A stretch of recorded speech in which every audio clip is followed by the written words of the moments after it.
Hello, welcome to the preparatory course of Storm Studios Learning. This is the first lesson, how musical notes are written. The system we use today to write music was not developed easily throughout human history. Looking back, after many attempts and different systems, it now seems the most intuitive and natural. But that doesn't reflect the effort it took to develop it. Music is a combination of sounds or notes, organized in time. So the problem we need to solve in musical notation is basically how to specify the pitch of a note, as well as its duration and position in time. Take a look at this. Every time I press a key on the piano, a note appears on the staff. The higher a note is placed, the higher it sounds. The lower it is, the lower the pitch. This is a visual map of pitch or frequency. That's exactly what we're going to learn. How to read what you see here. We're not going to deal with rhythm yet, that is duration and timing. None of that for now. We're only going to learn how to locate notes and how they are named. First, the staff. This space where the notes appear is called the staff. It has 5 lines and 4 spaces.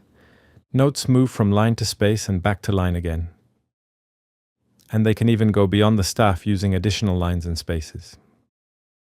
Remember, it's a visual map where going up means higher pitch and going down means lower pitch. Now let's name that map. The notes in our musical system are called Do, Re, Mi, Fa, Sol, La, Si. And then it repeats with Do again.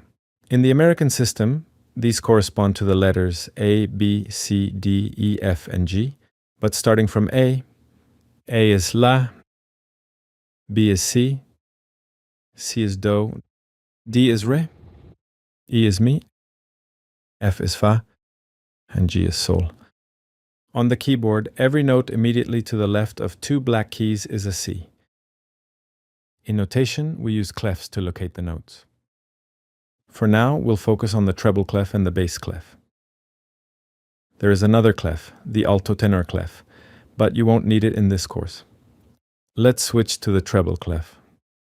The clef is not just decoration, it establishes a reference. In the treble clef, this symbol shows us where G is. It starts exactly on that note.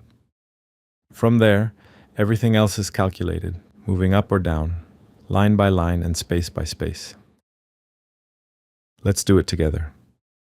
I locate G on the keyboard. If this is C, then C, D, E, F, G. In treble clef, the second line is G. The space below is F. The next line is E. Below that, in the first ledger space is D, and in the first ledger line is C. Above G, the next space is A, and the next line is B. With this, you can read any note in treble clef. Now let's switch to bass clef. Look, the system is the same, but the reference changes. The bass clef, just like the treble clef, marks F where its symbol begins.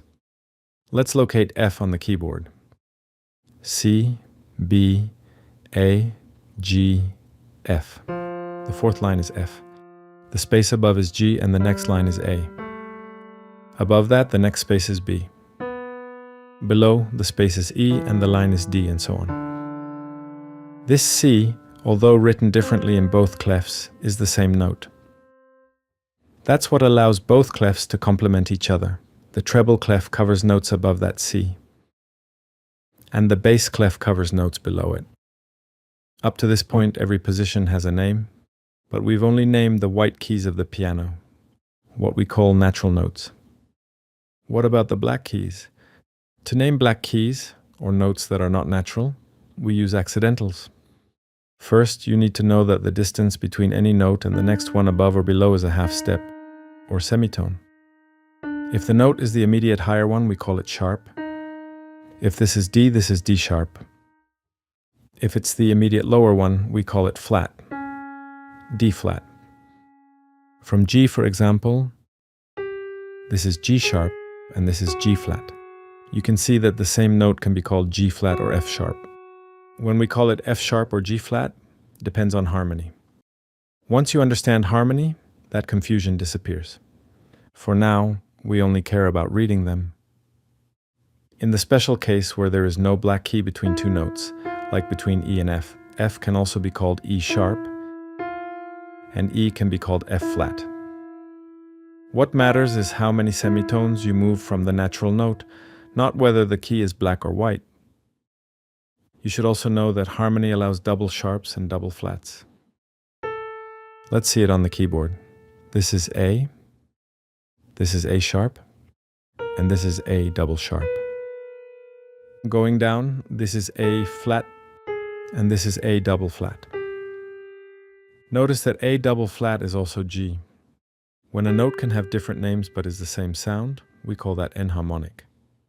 It's the same sound, different names. Again, this doesn't fully make sense until you study harmony, just like spelling doesn't make sense until you learn the rules of spelling. Think of harmony as the spelling of music. As you advance in your harmony studies, these concepts will become clear. This button here shows different enharmonic spellings for each note, so you can study them. Now move on to the basic rhythm course, so you can begin your harmony course as soon as possible. Wish you luck.